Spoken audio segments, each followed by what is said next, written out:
What's up, everybody? I'm Rick Knight. Welcome back to another video here at The Bad Philosopher. So I'm going to do things in this video slightly different. I have someone who's here in the studio / my apartment who's going to call something out in the background, and I'm going to reply to whatever it is he's calling out with my thoughts, and I'm going to try to keep this video short. So hit it. Diversity is our strength. Diversity is absolutely not our strength unless you're talking about diversity of thinking, diversity of thoughts, diversity of opinion, diversity of the way we look is definitely... What is the strength about diversity? There's no strength just because we all look different. What does that mean? If it's a room full of idiots who all look different, there's no strength in that. I don't want to be surrounded by people who all look different but think the same. I want to be surrounded by people who think differently.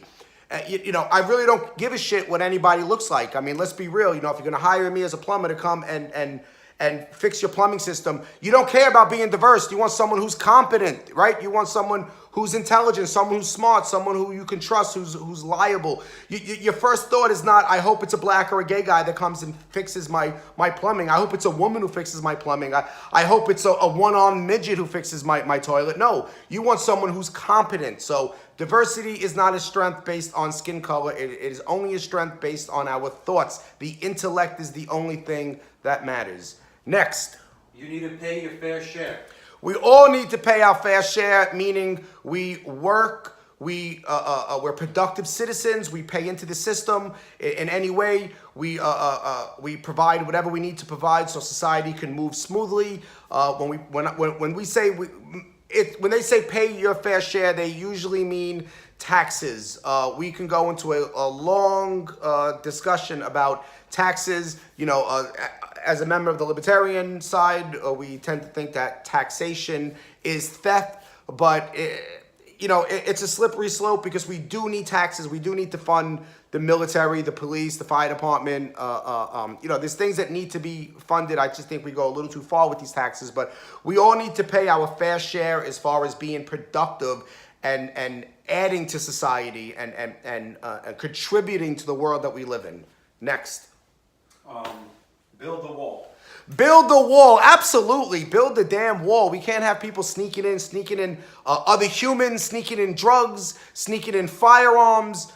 What is wrong with building a wall? I don't understand why everyone is so sensitive about this topic. I mean, I do believe that Obama added more fencing to the border, and I believe George Bush and Clinton also added more fencing. They also had the National Guard there on the border through all three of those administrations to ensure that less people get into the border. Building a wall just means we're just adding more security measures to protecting the borders for our country. We cannot allow people to just freely walk into the country. If I wanted to go to Jamaica, I have to travel there through the legal means. If I'm sneaking into the country, I'm going to get arrested. If they have a problem with people sneaking into their country and they want to build a wall, I understand completely. It's funny with the left because a lot of the members of the left, especially the members of the left who happen to be Jewish, like myself, but I'm just not a member of the left. We support Israel, their right to defend themselves. They have a wall. They don't allow the Palestinians in unless they're vetted and, the whole process that they have. And members of the left, at least the Jewish members of the left, they support that, the protection of Israel. But then here in America, they say no. They say we shouldn't have a wall and we should just let everybody come walking in. So no wall, more immigration, a welfare state. I mean, we might as well just give this country away. We absolutely need a wall or something to prevent people from illegally entering the country. By all means, come here. If you're legal, if you have permission to come here, then come here. But without permission, you are illegal and you don't belong here. A wall is just extra security for us. That's all it is. Next and final question. White privilege. White privilege. Oh my God. This is a funny one because it's like, where was my dad's privilege when he was drafted into Vietnam? Where's my grandfather's privilege when he was drafted into World War II? What about all the men who died in World War I, in the Korean War? What about all the men who died in the Civil War and the Revolutionary War? Is that white privilege? Let me ask you a question. What happens if I stop paying my rent? Is my white privilege going to allow me to keep this apartment? No, it won't. What happens if I go to work and I don't want to produce the amount of work I'm supposed to produce for my boss? Would my white privilege keep my job? No, it won't.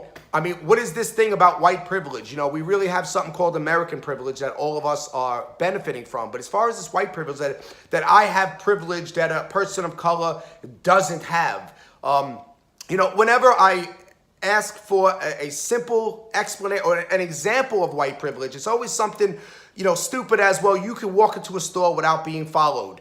First of all, this is not a law that's written on the books that if you're non-white, you get followed around. No, this is the interaction that people have with other people who behave like this on their own, independent of everything. So this whole nonsense of, I'm able to walk into a store and you can't. It's like, well, maybe you're from a group that has a bad reputation.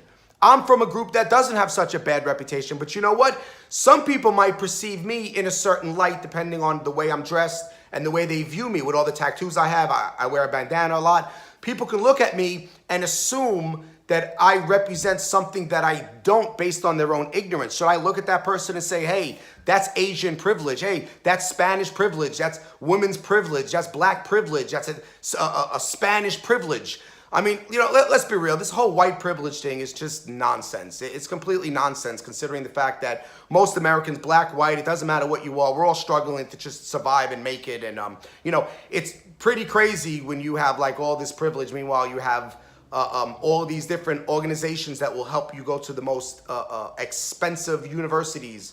In America, it's like, you're the most privileged people when you go to Yale and Harvard, and yet you say that it's white privilege when you're the most privileged person on the planet sitting in these extremely expensive and difficult universities that people would die to get into. So this whole white privilege thing is just, it's a myth. It's stupid. It's ignorant, and it's just, it's low hanging fruit for the left. And they love everything easy. I mean, let's face it, they're socialists.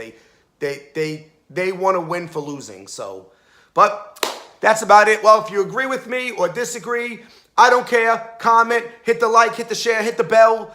And that's it. If you want a video response, just let me know in this video or any video, and I can respond to it with a video response. Since I don't get much traffic, I always have the time to make a video and respond to people who have questions. And that's it. Thank you very much.